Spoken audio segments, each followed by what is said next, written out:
भारत की defence technology के इतिहास में कुछ प्रोजेक्ट ऐसे होते हैं जो सिर्फ हथियार नहीं रह जाते, बल्कि वो बन जाते हैं राष्ट्रीय संकल्प का एक प्रतीक।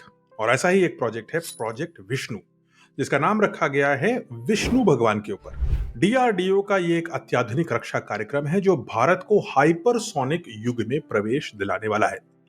याद रखिए, ब्रह्मोस सुपरसोनिक है, हम उससे भी ऊपर जाने वाले हैं हाइपरसोनिक युग में।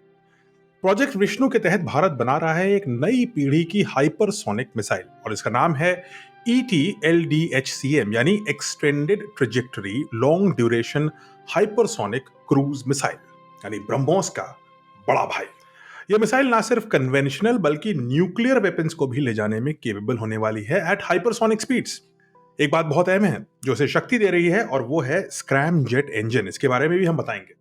2020 में जब डीआरडीओ ने हाइपरसोनिक टेक्नोलॉजी डेमोन्स्ट्रेटर व्हीकल का सफल परीक्षण किया था, तो दुनिया ने पहली बार देखा कि भारत भी अब हाइपरसोनिक प्रोपल्जन के क्षेत्र में खुद अपने पैरों पर खड़ा हो सकता है और प्रवेश कर सकता है। और उसी सफलता से जन्म लिया इस ग्रेट प्रोजेक्ट ने, जिसका नाम है प्रोजेक्ट विष्णु।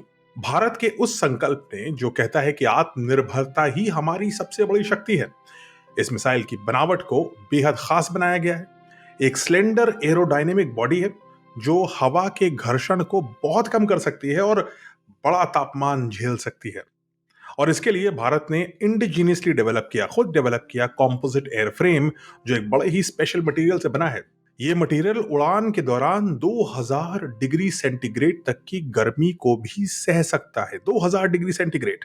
अब बात करते हैं इस मिसाइल की स्पीड की, जो इसकी सबसे अहम चीज है, हाइपरसोनिक स्पीड। इसकी स्पीड है मैक 8, यानी लगभग 10,000 किलोमीटर प्रति घंटा की रफ्तार से उड़ सकती है हमारी LDHCM मिसाइल। इसका मतलब क्या है? इसका मतलब यह है कि दिल्ली से छोड़ी गई मिसाइल इस्लामाबाद 4 मिनट में पहुंच जाएगी। यानी अगर ब्रह्मोस आपको नहीं दिखी तो LDHCM तो आपको समझ में ही नहीं आएगी।